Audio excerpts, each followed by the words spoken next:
Bismillahirrahmanirrahim. Assalamualaikum warahmatullahi wabarakatuh.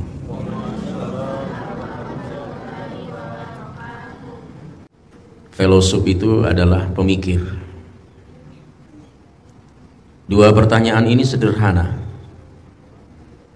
tapi mereka bertahun-tahun kebingungan mencari jawabannya. Mengapa susah mencari jawabannya? Karena mereka dalam mencari jawaban tidak mau menggunakan literatur kitab suci,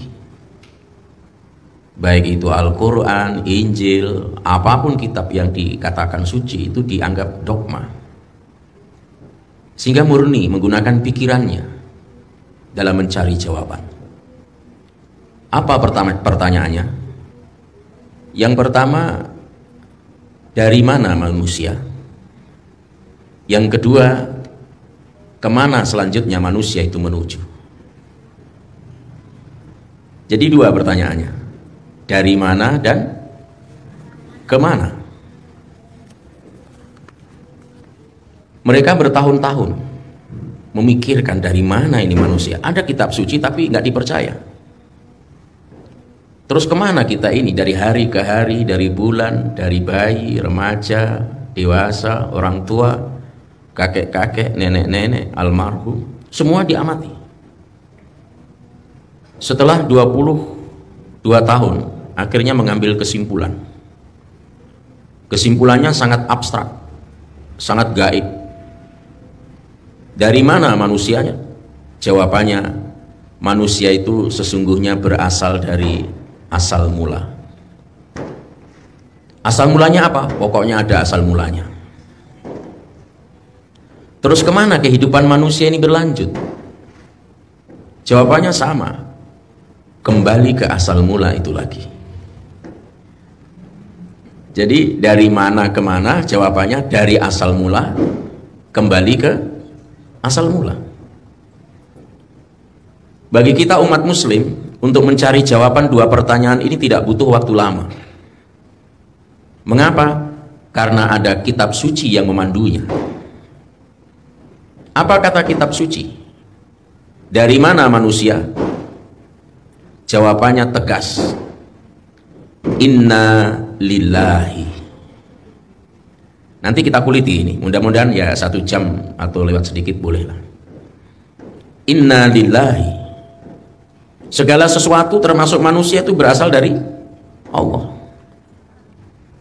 Terus kemana manusia ini tujuan berikutnya? Tujuan hidup manusia adalah wa inna ilaihi rajiun. Berusaha, berjuang untuk kembali lagi kepadanya. Meskipun banyak yang gagal kembali. Makanya jangan dikira orang meninggal itu semuanya kembali ke rahmatullah. Tidak sedikit yang kembalinya ke laknatullah. Na'udzubillahi min dzalik. Nah, ini nanti akan ada ilmu eksak dan ada ilmu rohani yang ingin saya sampaikan. Itulah makanya ada ungkapan, man arafa nafsahu faqad arafa rabbahu. Ini bukan hadis, tapi ini adalah perkataan seorang sufi terkenal, namanya Jalaluddin Ar-Rumi. Beliau mengucapkan ungkapan ini itu lewat pemikiran yang panjang. Inilah saya ingin mengajak Bapak Ibu mengenal diri kita. Karena yang diri kita dari Allah itu yang mana? Dan yang akan kembali kepada Allah itu yang mana? Supaya malam ini tahu, begitu ganti tahun kita tidak meraba-raba lagi. Jadi orang yang datang malam ini mendengarkan ceramah adalah orang yang tahu asalnya dan tahu tujuan hidupnya mau kemana. Ternyata Quran menginformasikan bahan-bahan cikal bakal manusia itu dari sisi fisik. Nanti saya ingin membahas rohaninya sebenarnya, tapi saya harus jelaskan fisiknya dulu supaya kita tahu kita. Nanti kalau Bapak tahu ilmu ini, berjalan di pasar lihat sayur-sayuran itu beda pikirannya. Beda. Di mana bahan-bahan yang untuk dibikin manusia seperti ini kok belum bisa disebut? Karena masih berserakan di berbagai tempat, yaitu di dalam tanah. Makanya ayatnya mengatakan walaqad khalaqnal insana min salsalin min hama'im masnun. Dan kami menciptakan manusia dari tanah liat kering yang diambil dari lumpur yang hitam. Tanah liat kering, lumpur hitam. Makanya tubuh kita kalau digosok keluar apa? Warnanya? Ada nggak orang digosok tubuhnya keluar rokok-rokok unti? Hah? Nggak ada kan? Daki, Pak. Jadi tubuh kita ini adalah casing. Makanya kalau kita belajar ilmu syariat bertengkar terus, Pak. Makanya Islam tuh 4 pilar Islam, iman, ihsan, eskatologi, hari kiamat itu pasti dipelajari, Pak. Karena umat Islam tuh ributnya di syariat. Ya bahasa syariat ya sah tidak sah, sunnah bid'ah itu aja, Pak. Dia melupakan aspek iman, aspek ihsan, apalagi ihsan, Pak. Ihsan itu persoalan yang batiniah sekali. Karena beribadah melihat Allah, bagaimana melihat Allah itu ilmu-ilmu rohani untuk membongkarnya. Cuma manusia kalau sudah punya ilmu syariat mentang-mentang, kan banyak mentang-mentang. Semuanya dibid'ahkan, semuanya tidak disahkan, semua disungkurkan ke neraka. Itu Tuhan marah sebenarnya. Karena kewenangannya diambil olehnya. Jadi Bapak Ibu sekalian, manusia belum bisa disebut karena bahan-bahannya masih berada di tempatnya, yaitu di dalam tanah. Itu kalau bahasa eksaknya begini, Pak. Tubuh kita itu kalau kita preteli, tubuh kita bicara tubuh, belum aspek batiniahnya. Tubuh kita itu kalau diurai, dipreteli, dicopoti, itu terdiri dari bahasa kimianya oksigen, hidrogen, kalium, kalsium, sulfur, fosfor, zat besi, macam-macam itu, Pak. Dan semua zat-zat ini semuanya tersimpan di dalam tanah. Makanya manusia itu diciptakan dari tanah. Lalu bagaimana bisa berwujud bentuk yang sedemikian indah ini? Oh, yang bikin Allah luar biasa, Pak. Makanya bukan bapak yang bikin. Kadang-kadang bapak kalau marah kan ngomongnya sembarangan. Marah sama anaknya, kamu itu yang bikin bapak. Bapak setengah mati bikin kamu. Kapan bapak itu bikin? Bapak itu nggak pernah bikin anak. Bapak itu cuma sekedarnya. Itu pun numpang ada kenikmatan di situ. Kalau Allah mau, bisa saja manusia dibikin tanpa bapak. Bisa nggak? Bisa, Nabi Isa contohnya. Nah, jadi ini harus kita pahami, Pak. Ini kita bicara aspek fisik dulu. Yang fisik itu kalau bahasa kasarnya casing, itu mayat itu. Kita bicara mayat dulu. Bagaimana caranya Allah mengumpulkan zat yang berserakan di dalam tubuh ini menjadi manusia yang sedemikian cantik dan tampan, gagah? Allah menciptakan manusia lewat mekanisme akar tumbuh-tumbuhan. Tumbuh-tumbuhan itu ada akarnya nggak? Nah, itu akar yang menghunjam ke perut bumi, Pak. Dari akar mangga, akar pohon, akar lesa, apa yang akar-akar semua itu. Bahan-bahan manusia dikumpulkan. Itu mekanisme yang ciptakan siapa? Allah. Dari dalam tanah diambil lewat mekanisme akar tumbuh-tumbuhan, akar pohon-pohonan, akhirnya oleh Allah diubah menjadi saripati yang berasal dari tanah. Makanya ayatnya mengatakan setelah walaqad khalaqnal insana min salsalin min hama'im masnun, ayatnya berubah menjadi walaqad khalaqnal insana min sulalatim min tin. Kemudian kami menciptakan manusia dari saripati yang berasal dari tanah. Saripati yang berasal dari tanah. Apa yang dimaksud saripati yang berasal dari tanah? Dari akar tumbuh-tumbuhan diambil saripatinya, Pak. Oleh Allah diubah menjadi buah-buahan, biji-bijian, umbi-umbian, sayur-sayuran. Ayo, sayur apa? Sayur kangkung, kol, kok golu? Apa itu sayur golu? Bayam. Kalau bayam itu zat besinya katanya banyak ya, Pak ya. Ya karena tubuh kita butuh zat besi. Sawi. Nah, itu nangka termasuk buahan atau sayuran? Kayaknya penjual nangka ya. Ada yang diubah menjadi biji-bijian. Biji-bijian.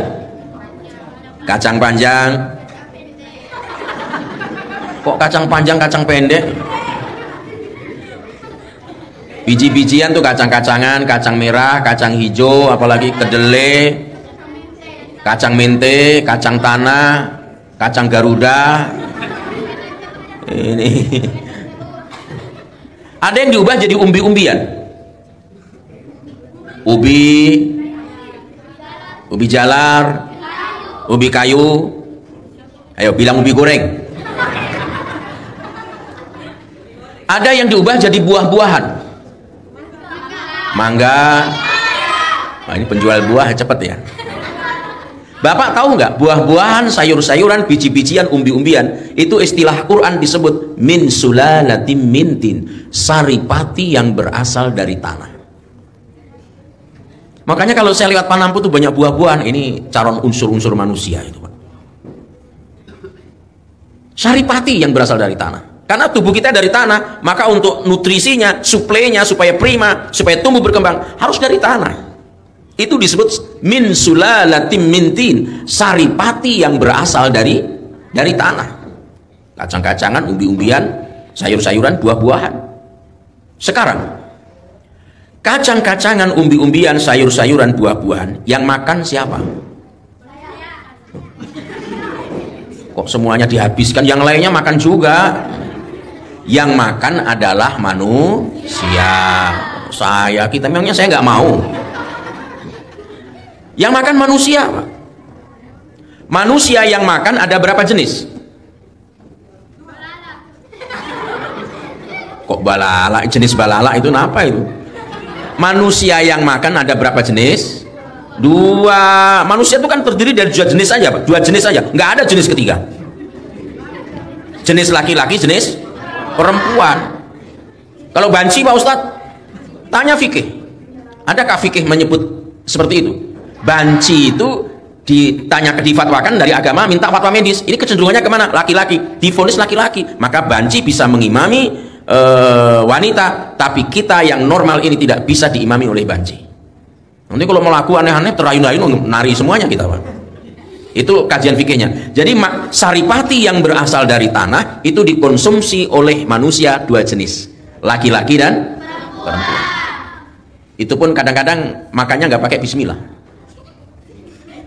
Saripati yang berasal dari tanah dimakan oleh manusia jenis perempuan, dikunyah-kunyah. Kenapa? Karena difilter lagi, Pak, disaring lagi. Kita ini saringan sebenarnya. Dikunyah-kunyah, lalu ampasnya pagi hari dibuang. Saripatinya dari saripati tanah itu diubah menjadi ovum, indung telur, Pak. Jadi ovum, Pak. Itu saripatinya, saripati tanah, Pak. Terus saripati yang berasal dari tanah tadi, umbi-umbian, biji-bijian, sayur-sayuran, buah-buahan, dimakan oleh manusia jenis laki-laki. Dikunyah-kunyah. Saya diberitahu dokter, Pak Ustadz, sebenarnya kalau makan tuh ngunyahnya minimal 21 kali. Saya ngunyah 4 kali aja udah bisa nelan, Dok. Saya bilang begitu. Karena coba saya makan ngunyah sampai 21 kali. Waduh, ini sampai jam berapa ini selesai makan ini? Makanya lebih baik makan bubur sama basang saja, Pak, ya. Karena kalau makan yang keras-keras itu ngunyahnya harus 21 kali idealnya katanya. Nah, dimakan oleh manusia jenis laki-laki, difilter, dikunyah-kunyah, diambil saripatinya. Ampasnya dibuang pagi hari. Saripatinya itu oleh Allah diubah menjadi air.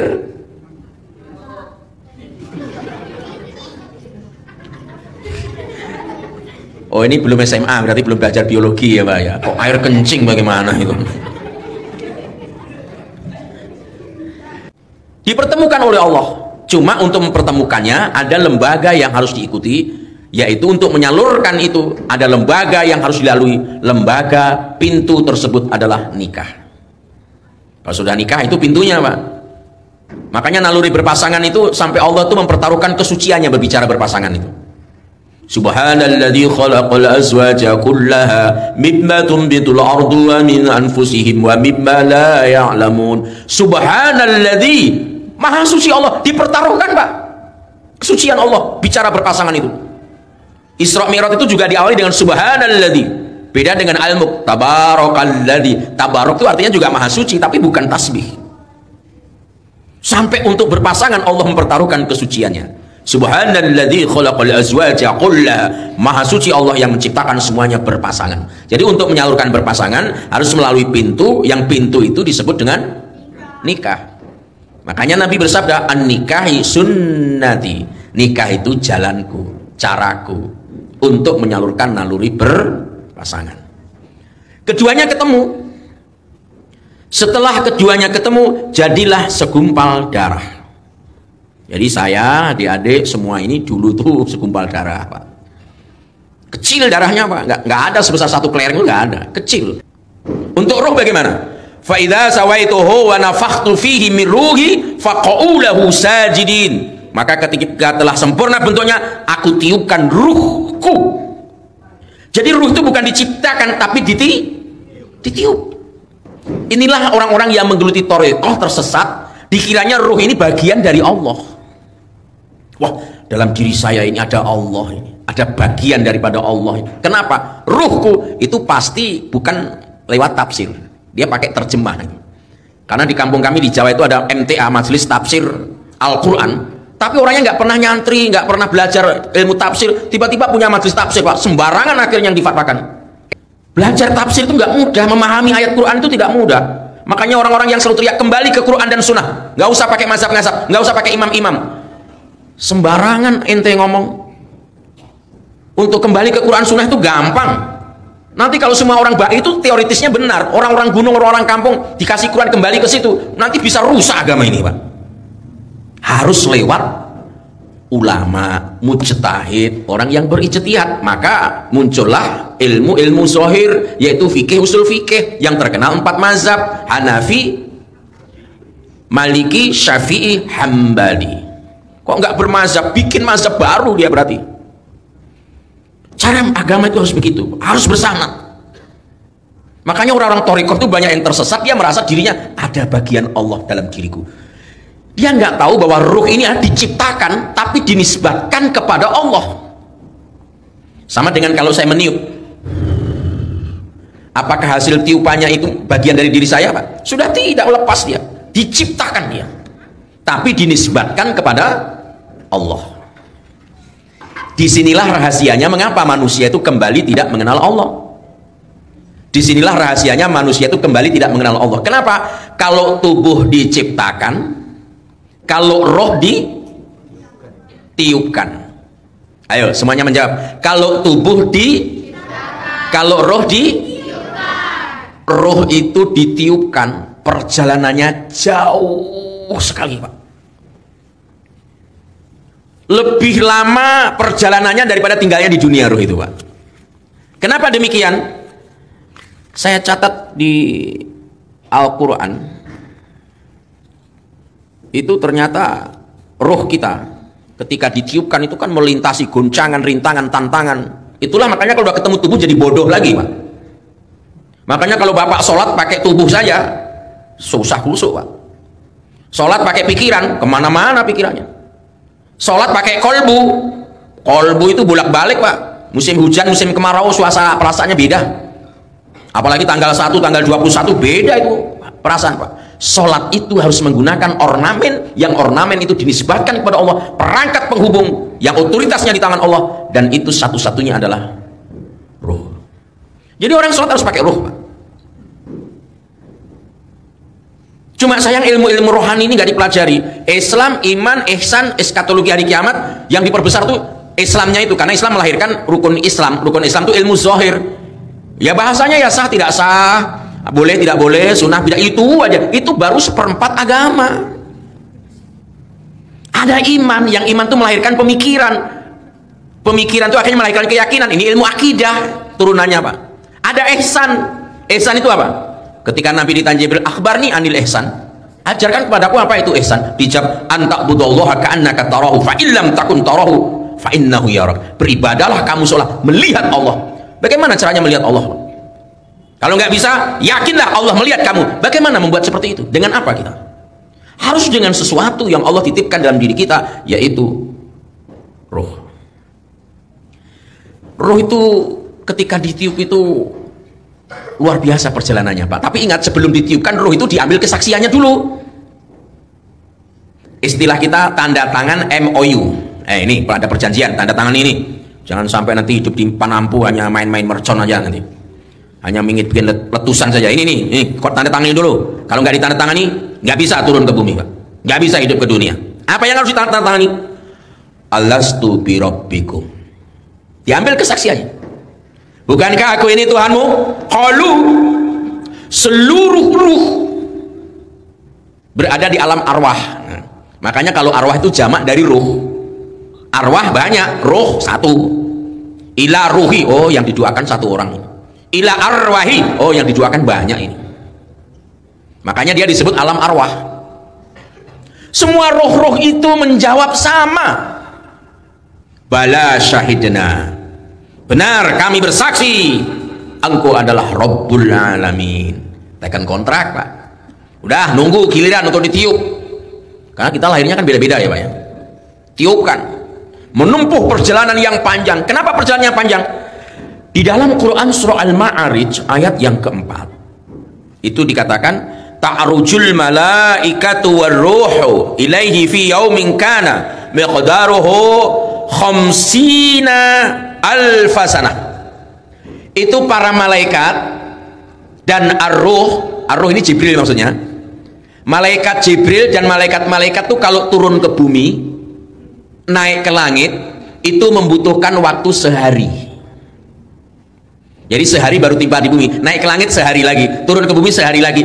Yang sehari itu kalau dikonversi ke manusia, yang melakukan manusia untuk naik ke langit, itu membutuhkan waktu khamsina alfasanah, 50.000 tahun. Bukan 50 tahun, Pak. Berapa? 50.000. Ribunya jangan dihilangkan. Jadi 50.000 tahun kalau yang nempuh itu manusia. Goncangan, rintangan, tantangan, perjuangan roh itu luar biasa untuk ketemu dengan tubuh kita, Pak. Sama dengan air mani itu kata dokter itu sebenarnya miliaran, Pak. Tapi ternyata separuh perjalanan mati 50%, mati 70%, mati 90%, tinggal 5 itu berebut tinggal 3 itu yang berhasil membuahi ovum cuma 1 katanya. Saya nggak ahli medis tapi bisa ditanyakan begitu katanya. Jadi untuk membuahi ovum itu butuh perjuangan berat, Pak. Saingan kita bukan puluhan, miliaran. Dan kita yang jadi pemenangnya. Buktinya kita sekarang berada di dunia. Kita ini pemenang, Pak, bukan pecundang. Perjuangan kita berat. Itulah sehingga ketika roh sudah ketemu dengan tubuhnya, dia lupa dengan perjanjiannya. Kenapa? Dalam istilah tasawuf, mengambil istilah medis, ada istilah namanya amnesia rohani. Apa Ibu Bapak? Kok ganesia? Amnesia rohani, lupa rohaninya, Pak. Nah, itu lupa dia. Makanya kembali menjadi bodoh. Begitu sudah dibungkus dengan tubuh, begitu lahir. Nah, ini begitu lahir, Bu. Bayi itu kalau lahir menangis atau tertawa? Kira-kira kalau bayi itu lahir langsung tertawa cekikian, bidannya lari tunggang langgang, Pak. Ini jangan-jangan keturunan Mak Lampir ini. Dia akan lebih bahagia, lebih bersyukur kalau bayi lahir itu dalam keadaan menangis. Kenapa menangis? Ternyata menangisnya bayi itu kalau dari pandangan medis tuh, lah itu kan proses adaptasi, datang dari kondisi alam rahim, di rahim, begitu dia keluar ke dunia, mendapatkan angin, mendapatkan tekanan, maka menangis, proses adaptasi kata mereka. Kalau kata agama apa? Kata agama, bayi menangis itu apa? Ternyata ada teks hadis dari Imam Bukhari dan Muslim, ternyata bayi menangis itu dipukul, ditusuk oleh setan. Kenapa? Karena dia tidak ingin, tidak menyukai anak Adam ini menjadi umat Nabi Muhammad SAW. Itulah makanya ada ajaran. Nah, kalau ini hadisnya memang doif kita akui, tetapi banyak ulama-ulama yang mengamalkan seperti Sayyid Abdullah Al-Haddad, Umar bin Abdul Aziz, ketika putranya lahir itu dikumandangkan azan di telinga kanan dan dikumandangkan iqamat di telinga kiri. Dan ternyata sekarang terbukti, Pak, bayi-bayi orang kafir itu di Eropa itu, Pak, nangis begitu diputarkan musik diam sejenak, habis itu nangis lagi, Pak. Tapi kalau diperdengarkan azan, ayat-ayat Quran, tenang dia. Ada di YouTube yang di share-share itu, Pak. Coba, itu bayinya orang kafir, Pak, meskipun masih fitrah dia, tenang dia. Kenapa? Diingatkan kembali. Dari sisi tasawuf, menangisnya dia karena takut, karena khawatir ayahnya, ibunya tidak mengenalkan Rabbul Alamin yang dia sudah teken kontrak, yang dia sudah tanda tangan itu. Makanya kullu mauludin yuladun 'alal fitrah, semua anak itu lahir dalam keadaan fitrah. Fitrahnya apa? Fitrahnya adalah mentauhidkan Allah, Fitrahnya adalah kenal Allah. Makanya komponen dalam diri kita yang rindu dengan Allah, yang senang dengan Allah, yang senang sholat, senang zikir, senang mendengarkan ceramah, senang baca Quran, itu ruh, Pak. Makanya kalau kita sholat pakai pikiran, sholat lama sekali. Pakai perasaan, kita belum makan kok lama sekali bacaannya, macam-macam itu, Pak. Tapi kalau ruh tenang dia, jinak dia. Seringkali mohon maaf, roh itu dipaksa rukuk padahal belum mau rukuk, dipaksa sujud padahal belum mau sujud. Makanya di kalangan ulama Syafi'iyah itu untuk makninah itu dimasukkan wajib, sunat atau rukun. Rukun, Pak. Rukun itu setingkat lebih tinggi dari wajib. Kan banyak orang kalau sholat nggak tenang, Pak. Inna a'tainakal kautsar fasholli li rabbika wanhar. Baru saja sudah berangkat rukuk. Inna syani'aka huwal abtar. Ada nggak yang begitu? Allahu akbar. Ada nggak begitu? Ada, Pak. Subhana rabbiyal azim wa bihamdi. Subhana rabbiyal azim wa bihamdi. Subhana rabbiyal azim wa bihamdi, sambil dia berdiri. Sami Allahu liman hamidah. Jadi belum selesai bacaannya sudah dibawa naik. Itu memperkosa ruh, Pak. Kenapa Rasulullah itu kalau sholat bahasanya shollu kama ra'aitumuni usolli, sholatlah kamu sebagaimana kamu lihat aku sholat. Untung hadisnya begitu, Pak. Kalau hadisnya sholatlah kamu seperti yang aku lakukan, oh babak belur kita, Pak. Kenapa? Nabi itu kalau sholat Allahu Akbar, ruhnya langsung kasyaf, Pak. Terlihat Sidratul Muntaha itu, nampak itu arasy itu, Pak. Terhubung dengan Allah. Sampai ada orang kena panah saja, jangan dicabut, sakitnya luar biasa. Nanti kalau dicabut waktu saya sholat saja. Akhirnya begitu sholat dicabut, nggak sakit, Pak. Dia masih aktif dengan sholat. Kenapa? Ruhnya terhubung. Karena dalam diri kita itu yang otoritas kewenangannya di tangan Allah, ruh. Ini yang harus dipahami bersama. Makanya jati diri kita itu sesungguhnya yang di dalam, bukan yang casing. Yang casing ini kan benda mati, Pak. Kenapa dia bisa ngomong, bisa mendengar, bisa duduk, bisa makan? Karena kita masih ada di dalam. Kalau kita tinggal, tubuh ini hanya seonggok tanah. Seonggok tanah. Itulah makanya tadi saya sampaikan, kita ini bukan apa-apa, bukan siapa-siapa, tidak punya apa-apa. Dulunya air segumpal darah, dulunya segumpal daging, dulunya tulang belulang, dulunya air mani, dulunya di pasar-pasar Panampu, dulunya di berbagai tempat, dulunya lagi sesuatu yang belum bisa disebut. Hal ata 'alal insani hinum min ad-dahr lam yakun syai'an madhkura. Sesuatu yang belum bisa disebut, Pak. Ini anak-anak kita yang duduk di sini. Lahir di mana? Makassar. Jangan dikira itu bahannya dari Makassar semua, Pak. Tidak, Pak. Itu tubuhnya itu dibangun, ada yang dari tanah liat kering, dari sidrap. Kenapa? Berasnya dari sana, Pak. Paham nih, Pak? Ada juga tanah dari Palopo itu. Apa yang dari Palopo? Durian, ya, durian. Ada juga itu tanah liatnya dari Enrekang, Baraka. Apa yang dari Baraka? Salahnya. Ada juga yang dari Takalar. Apanya? Jagung. Ada juga yang dari Malang. Tanah Malang nempel di situ. Apel, malah ada ibunya itu waktu hamil itu nggak mau makan apel Malang, mau makan apel yang merek USA, tanah Amerika nempel juga, Pak. Makanya sesuatu yang belum bisa disebut kita.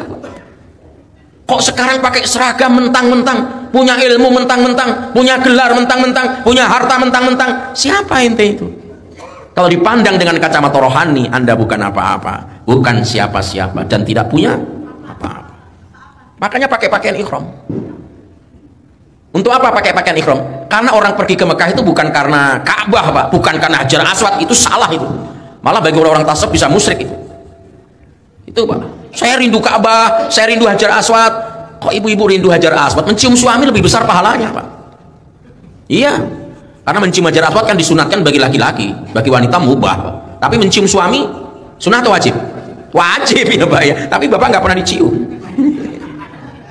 Coba ibu sekalian, kita ke sana itu berpakaian ihram supaya sadar kita ini hamba. Makanya ayatnya falyabudu rabb hadzal bait. Makanya yang sudah dapat ceramah ini jangan nulis-nulis di FB rindu Ka'bah 2 tahun rindu, tidak, nggak usah bilang begitu. Untuk apa rindu Ka'bah? Untuk apa itu batu Umar saja kalau waktu mencium, kalau tidak melihat kekasihku Muhammad sallallahu alaihi wasallam, kamu, aku nggak sudi mencium kamu. Umar aja bilang begitu. Nyiumnya Umar itu karena ittiba, ngikuti Nabi. Itu, Pak. Jadi kita ke sana itu dalam rangka menghamba. Kesadaran sebagai hamba itulah puncak daripada pengabdian ibadah fisik kita. Mestinya itu. Karena ada tukang sholat sombong, Pak. Orang begitu hijrah langsung celananya suruh potong semuanya. Kenapa? Itu di bawah mata kaki neraka. Padahal dia nggak tahu konteksnya, nggak tahu asbabul wurudnya, akhirnya dipotongi semua celana, Pak. Motong celana itu gampang, tapi menghilangkan kesombongan itu yang tidak gampang, Pak. Orang cingkrang-cingkrang sombong banyak, Pak. Banyak, Pak. Itu aspek syariat, itu aspek zohir. Padahal yang dihilangkan oleh Nabi itu adalah penyakit batin, penyakit rohani, kesombongan, keangkuhan. Nah ini. Jadi Bapak Ibu jamaah yang dimuliakan Allah, awalnya kita ini bukan apa-apa. Jadi badan ini diciptakan, roh ditiupkan, ketemu, jadilah manusia. Lahir ke dunia, nangis, diazani, orang tuanya kan orang Islam, kumandangkan azan. Makanya kalau saya pernah ceramah ini, saya nggak tahu ada satu kelompok itu hadisnya azan itu doif. Ya memang doif, saya sendiri tahu itu. Kenapa diamalkan? Ini kan fadilah amal. Ingat, jangankan diperdengarkan azan. Manusia itu, bayi itu ketika lahir, panca indera pertama yang berfungsi itu bukan penglihatan tapi pendengaran. Makanya dalam Quran pendengaran dengan penglihatan yang pertama disebut duluan adalah pendengaran. Inna sam'a wal basar. Pendengaran dan penglihatan. Bayi itu kalau dengar suara ayahnya tahu dia, oh ini ibunya, oh ini kakeknya. Bahkan dari dalam kandungan sudah bisa mengidentifikasi, Pak. Tapi dikasih warna hijau, kuning, ungu nggak tahu dia. Ini apa nggak tahu dia. Kenapa? Karena belum berfungsi itu penglihatannya. Tapi pendengarannya sudah berfungsi. Makanya meskipun di hadis doib, ilmu pengetahuan membongkar ketika ada orang bisa menghafal Quran usia 5 tahun. 5 tahun hafal Quran, Pak. Nanti 7 tahun Universitas Cambridge nggak percaya. Saya punya bukunya itu, Pak. Nggak percaya, diundang ke Inggris, disuruh ngaji, istirahat lagi, besok disambung lagi, besok disambung lagi. Ternyata satu huruf pun nggak ada yang salah. Akhirnya usia 7 tahun dapat gelar doktor dari Universitas Cambridge Inggris. Buka di Google nanti siapa namanya. Sekarang udah dewasa itu. Kenapa? Dari mana dia belajar? Ternyata ibunya saat mengandung selalu mengaji, dan kalau dia tidur memperdengarkan ayat-ayat Quran lewat kaset, itu ternyata ditangkap oleh si bayi, Pak. Coba. Kalau kita kan tidak, istri hamil dangdutan terus, Pak. Goyang terus ke sana kemari. Kucu. Apa itu, Pak? Apal itu ya, Pak. Sama dengan ada air. Air dibaca air ini, saya bacakan Fatihah, boleh apa tidak? Boleh apa tidak? Ada orang bilang bid'ah. Malah yang ngambil manfaat sekarang orang kafir. Kenapa? Karena Anda bid'ahkan. Bid'ah itu momok yang mengerikan, menghalangi manfaat yang harusnya sampai pada umat Islam, Pak. Malah yang meneliti orang Jepang namanya Dr. Esaru Emoto. Keajaiban air, yang air itu nggak dibacakan ayat, Pak, cuma dikatakan aku cinta padamu, dikatakan kamu baik sekali. Itu direspon, Pak. Begitu dikristalkan, diintip dengan mikroskop, ternyata air yang disikapi dengan baik itu membentuk kristal seperti bintang yang sangat indah. Itu ada bukunya itu, Pak. Coba. Ini orang belum apa-apa, bid'ah. Saya pokoknya asal anak sakit bacakan ayat, udah saya oles-olesi aja, Pak.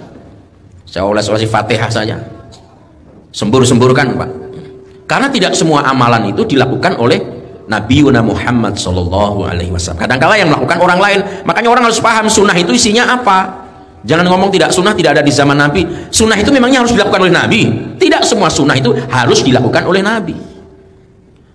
Sholat sunat wudhu itu nggak diajarkan oleh Nabi. Nabi nggak mengajarkan, nggak mencontohkan. Malah nanti taunya ketika Mi'raj, kok ada sendal, itu Jibril di surga. Itu sendalnya siapa? Jibril bilang itu sendalnya Bilal. Bilal orangnya masih hidup, sendalnya masuk surga. Bayangkan, Pak. Beda dengan kita, jangankan sendalnya, orangnya masih tanda tanya gitu. Begitu pulang ditanya, kok amalanmu apa itu bisa sendalmu masuk surga?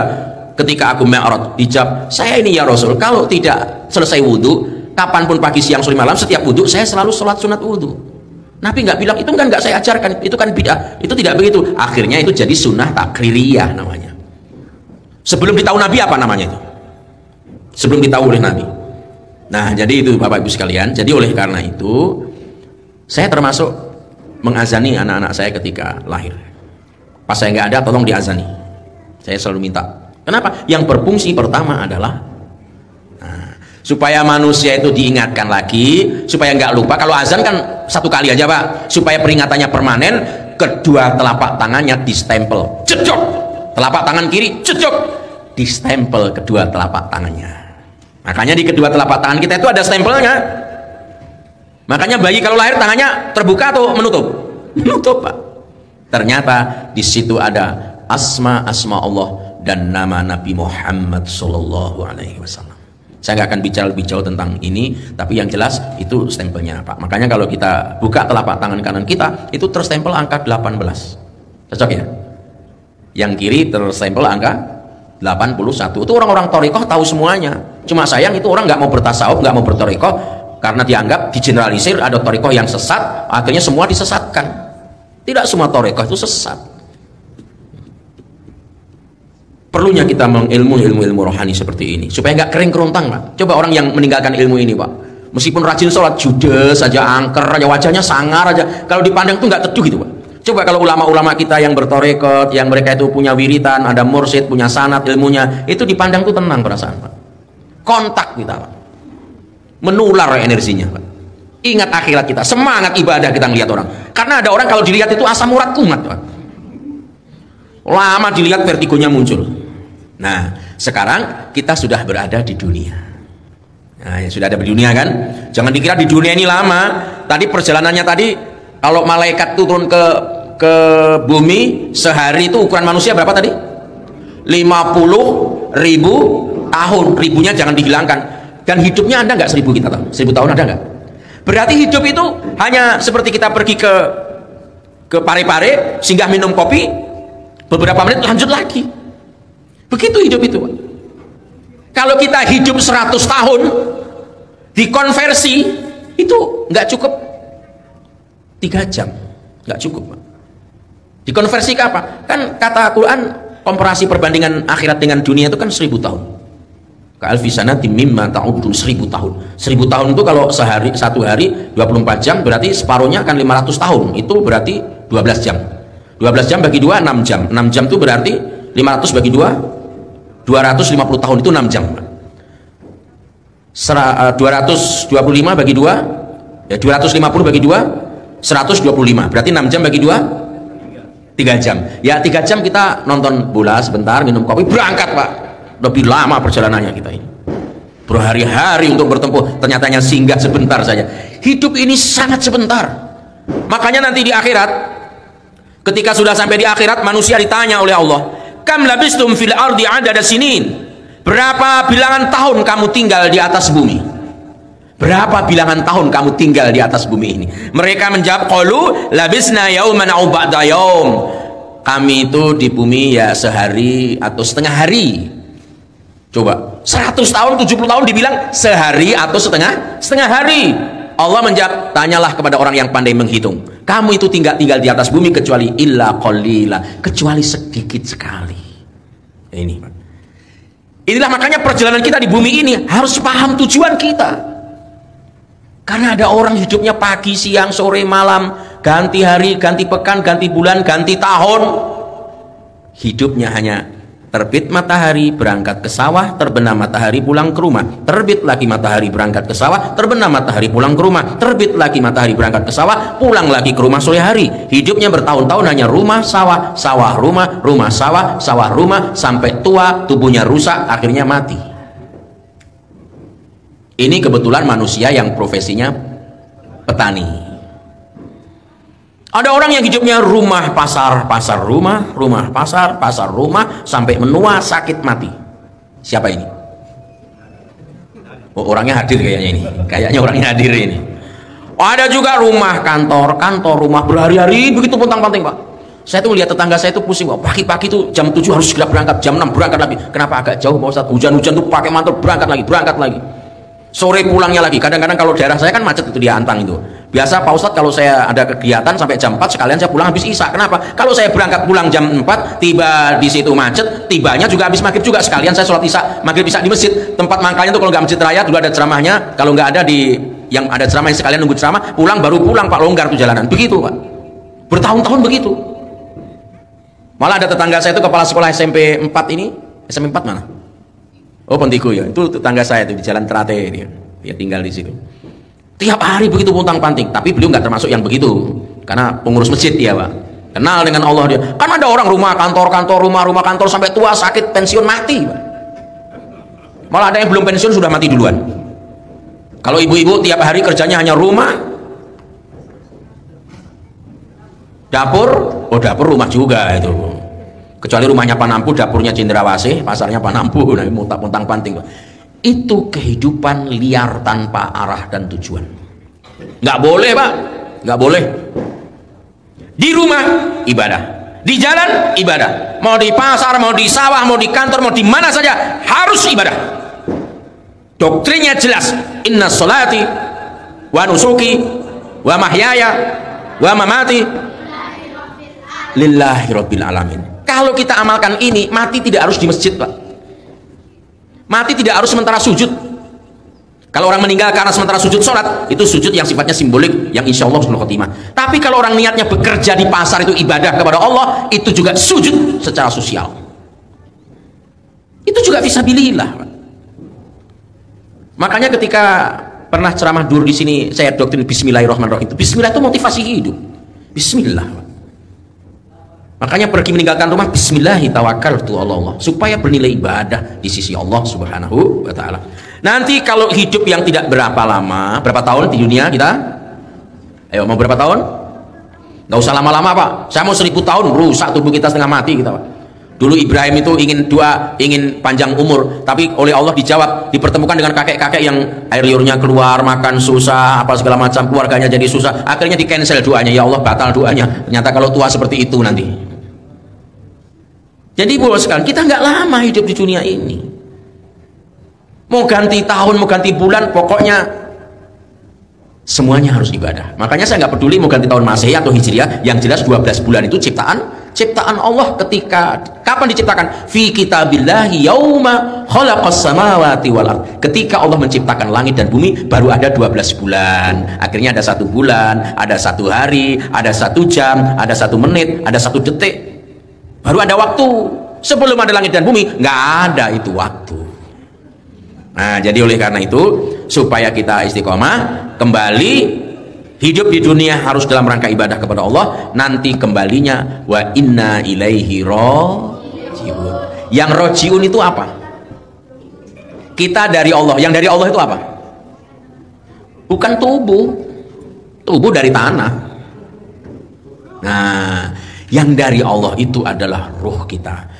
Dalam kajian tentang ilmu rohani ini, Pak,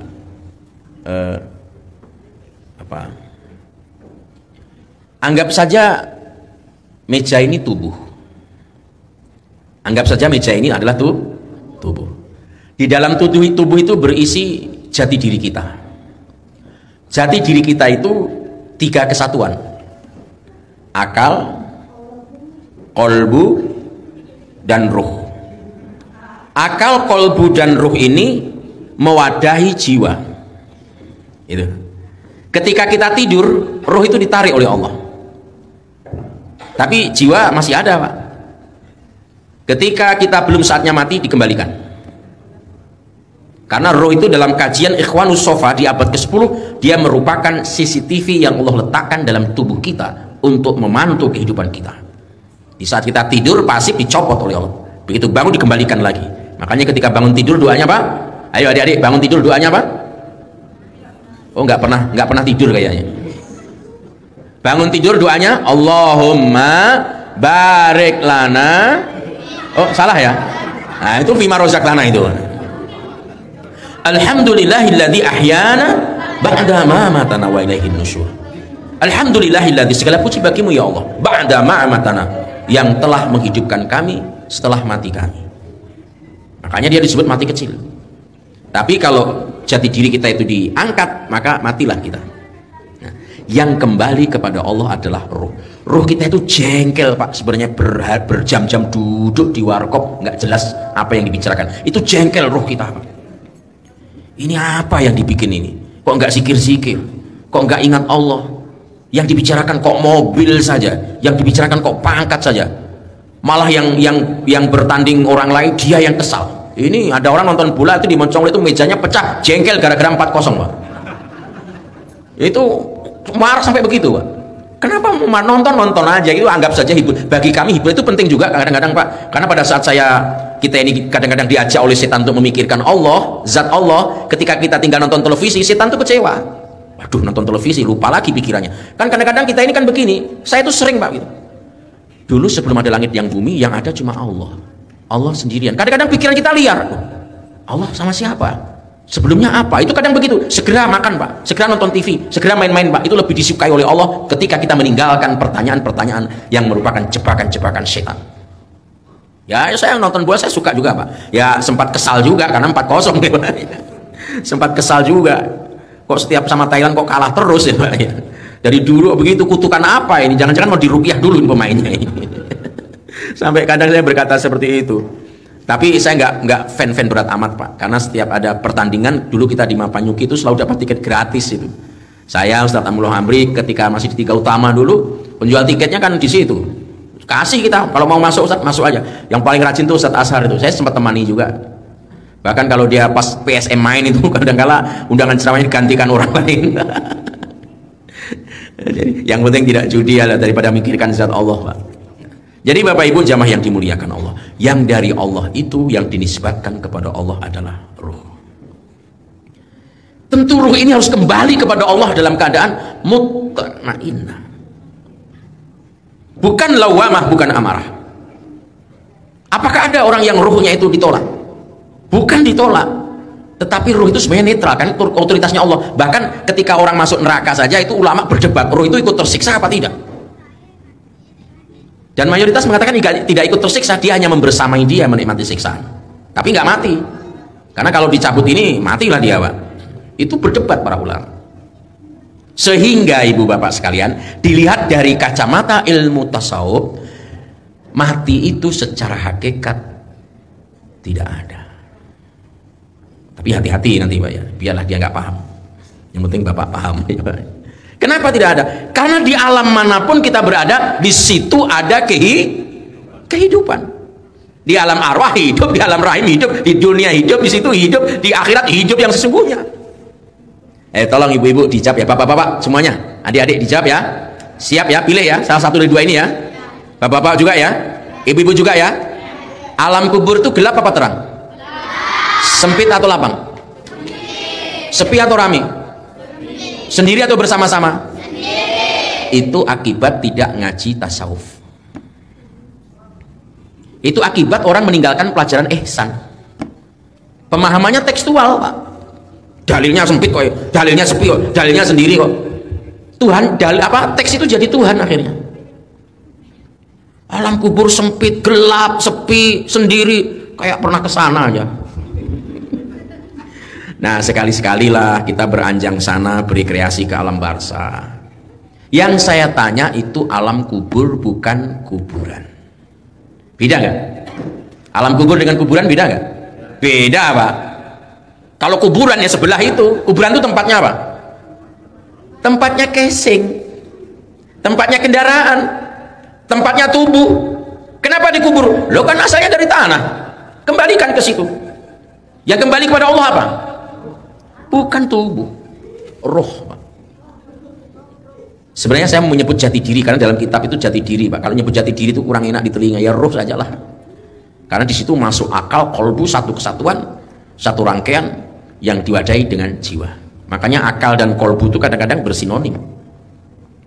Nah Bapak Ibu sekalian jamaah yang dimuliakan, yang kembali kepada Allah itu. Sekarang di alam kubur tuh ruh tuh banyak yang gelisah Pak. Kenapa? Karena kembalinya ke tempat yang tidak tepat. Karena mohon maaf, di sini kebanyakan asal kampungnya dari mana? Bone, Sidrap, Sinjai, Pinrang, Parepare. Oh, saya jadi kernet ini. Kok sampai keluwu segala macam. Secara ilmu rohani, Luwu, Bone, Sidrap, Takalar, Bulukumba itu bukan kampung halaman. Bukan Pak, ini kesalahan kita. Kita ini bukan penduduk bumi. Yang penduduk bumi itu ya kambing, sapi, ayam, ular, itu penduduk bumi Pak. Kita ini di bumi ini pendatang. Pendatang Pak. Aslinya kita ini penduduk langit, kita ini Pak. Aslinya manusia itu penduduk surga. Makanya jangan bosan kalau saya mengawali ceramah Bapak Ibu yang nama-namanya sudah tertulis sebagai calon-calon penghuni surga, supaya jadi doa. Kenapa? Karena aslinya memang kita penduduk surga. Kok Ustadz yakin? Yakin 1000%. Karena kakek nenek saya pernah tinggal di surga. Kakek nenek saya pernah tinggal di surga. Namanya Adam dan Hawa. Bapak Ibu kakek neneknya siapa namanya? Loh, sama berarti. Berarti saat ini reunian ini. Sama-sama keturunan Adam dan Hawa. Kayaknya waktu di alam arwah kita bertetanggaan, buktinya kita ketemu hari ini. Kita nggak nyangka juga, justru orang yang dekat saya secara fisik saya di tempat kelahiran jarang ketemu, malah di sini sering ketemu. Kayaknya kita bertetanggaan waktu di alam arwah dulu. Waktu menjawab bala Sayyidina kita teriak semuanya kayaknya. Makanya kita dipertemukan setiap saat, setiap waktu. Mudah-mudahan nanti dipertemukan di surganya Allah Subhanahu wa taala. Aslinya kita adalah penduduk surga, bukan penduduk bumi, Pak. Pendatang kita. Cuma kedatangan kita di bumi didahului oleh komunitas jin. Karena mereka 5000 tahun sebelum kita datang, manusia datang, dia datang duluan. Makanya kadang-kadang tanah kapling mau dibangun di rumah, kesurupan orangnya. Kenapa? Ini sudah saya tinggali lama, tapi sudah saya beli. Ini 1 meternya aja sudah berapa juta ini. Pergi kamu, nggak mau pergi, bacakan ayat-ayat, pergi dia. Kenapa? Karena mereka datang lebih dahulu sebelum kita. 5000 tahun sudah datang dulu ini bangsa ini, baru kita datang. Loh Pak Ustadz, kita ini penduduk surga, kok tiba-tiba lahirnya di bumi? Bagaimana ceritanya? Karena kakek nenek moyang kita diturunkan ke bumi. Kenapa kakek nenek kita diturunkan ke bumi? Sebab apa? Sebab melanggar.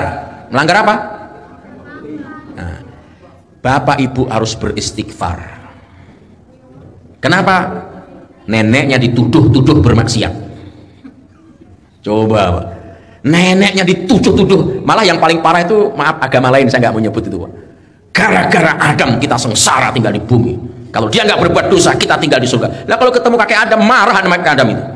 Karena di alam malakut sudah didramakan oleh Syekh Ahmad At-Thaillah As-Sakandari. Itu di alam malakut.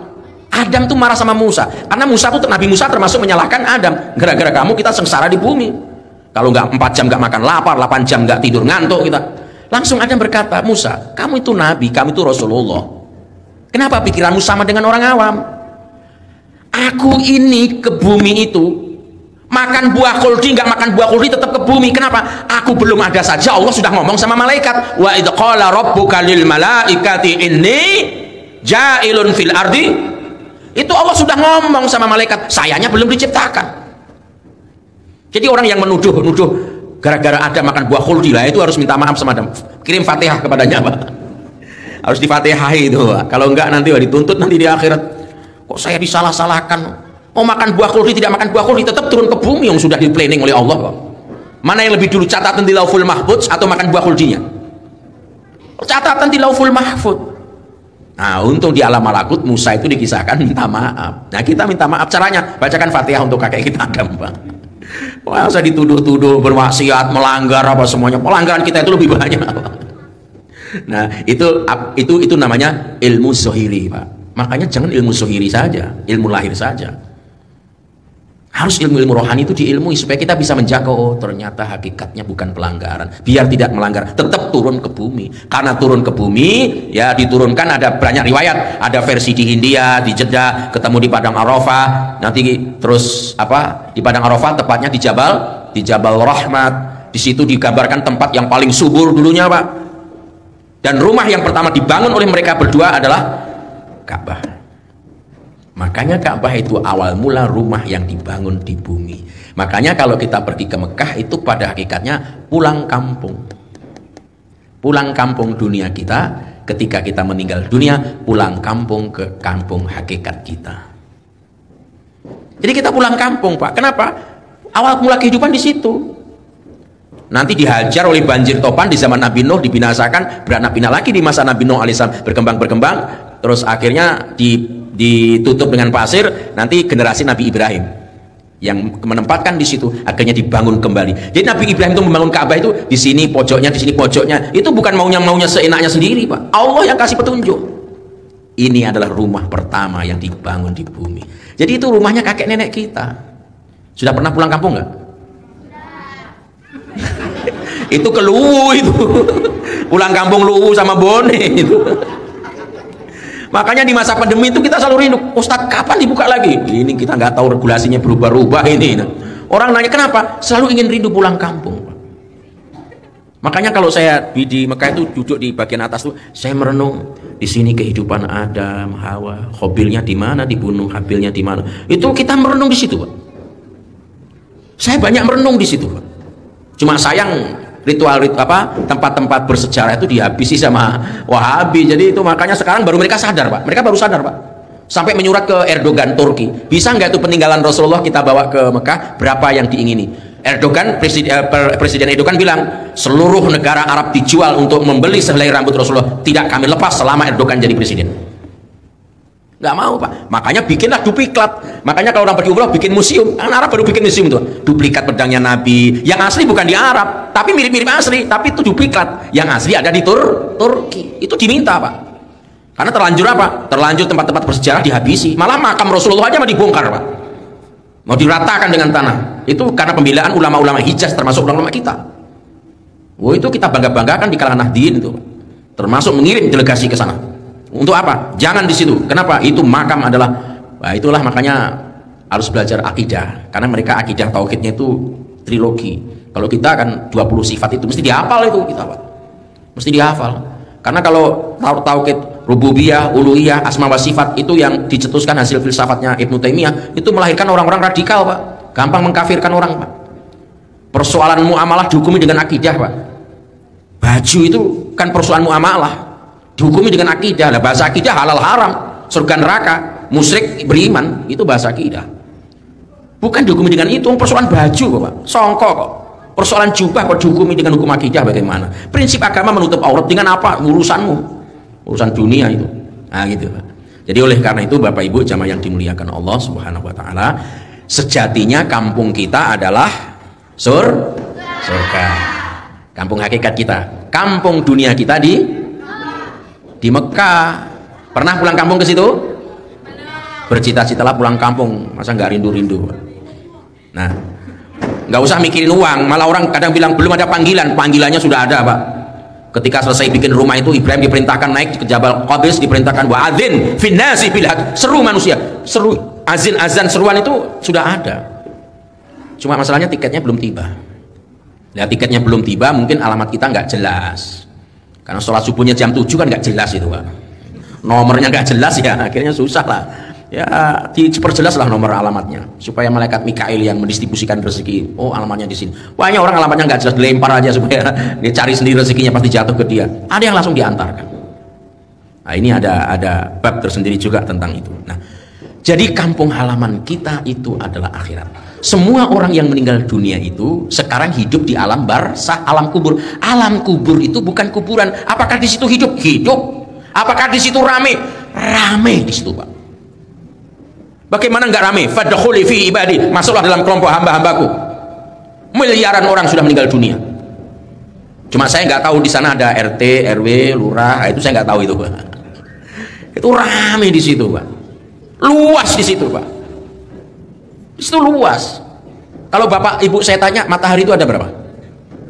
Satu. Kenapa? Selama hidup kita hanya melihat satu itu. Nanti kalau meninggal dunia, kita melihat semesta alam dari alam barzakh, kita akan heran kita. Matahari kok miliaran jumlahnya? Heran kita, Pak. Makanya Dr. Komarudin Hidayat kalau nggak salah itu memperspektifkan kematian itu, mati itu kalau dialami seorang mutakin berdharma wisata. Ada nggak orang mati tapi oleh Al-Quran dikatakan nggak boleh dikatakan mati? Ada nggak? Karena hakikatnya memang tidak mati, Pak. Meskipun bahasanya spesifik menyebut orang-orang yang mati syahid. Wala taqulu liman yuqtalu fi sabilillahi amwat bal ahya'u walakin la tash'urun. Itu kan? Dan jangan kamu katakan mati terhadap orang-orang yang mati syahid. Jangan. Bahkan mohon maaf, kalau orang Thariqah itu su'ul adab kalau mengatakan Rasulullah itu meninggal. Secara zahir iya, tapi tidak secara rohani. Fir'aun saja di alam kuburnya hidup kok, apalagi Rasulullah.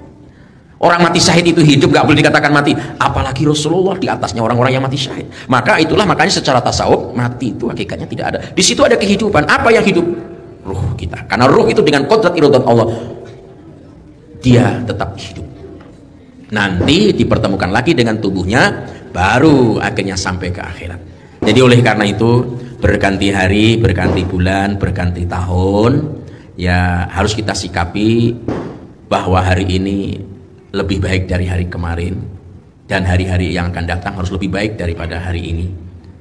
Ingat dosa itu perlu, tapi terlalu full overload ingat dosa itu adalah talbis iblis. Waduh, saya buat dosa apa semuanya. Ingat, kita ini juga sholat subuh, kita ini juga berjamaah, kita juga bersedekah, mencari nafkah, itu juga kebaikan-kebaikan, Pak. Kalau dihitung jual beli masih kembali, Pak, masih kembali. Ingat, dosa itu perlu, tapi jangan berlebih-lebihan sampai akhirnya membuat kita tertutup hati kita. Itu bagian daripada talbis iblis. Sama dengan orang mengatakan, biar kamu sholat, biar kamu rajin baca Quran, biar kamu rajin sedekah, belum tentu masuk surga. Itu nggak boleh diucapkan oleh orang-orang beriman.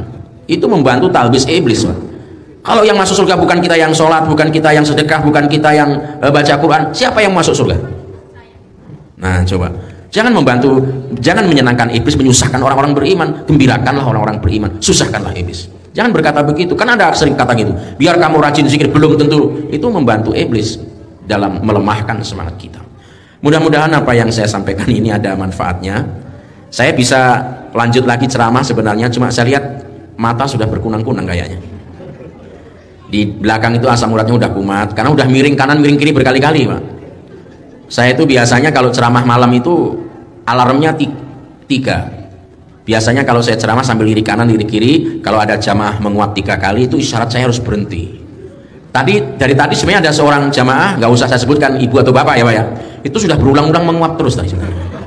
Harusnya dari tadi saya berhenti. Tapi yang jelas kita pahami, di dalam diri kita ada sesuatu yang tidak diciptakan, tapi dia ditiupkan. Maka rawatlah itu, karena itu amanah dari Allah Subhanahu wa Ta'ala. Ajak dia sholat, senangkan dengan nutrisi makanannya. Kalau tubuh, badan dari tanah, tentu nutrisinya dari tanah, yaitu makan buah-buahan, makan ini. Tapi aspek ruh kita bukan itu yang dibutuhkan, tapi adalah seperangkat ibadah yang didesain oleh Allah Subhanahu wa Ta'ala. Sholat, puasa, zikir, doa kita, itu bagian dari nutrisi untuk rohani kita, sehingga sehat jasmani, sehat rohani. Ketika kita tutup usia, kadonya husnul khotimah, maka layak kita diucapkan inna lillahi wa inna ilaihi raji'un, dari Allah dan kembalinya kepada Allah Subhanahu wa Ta'ala.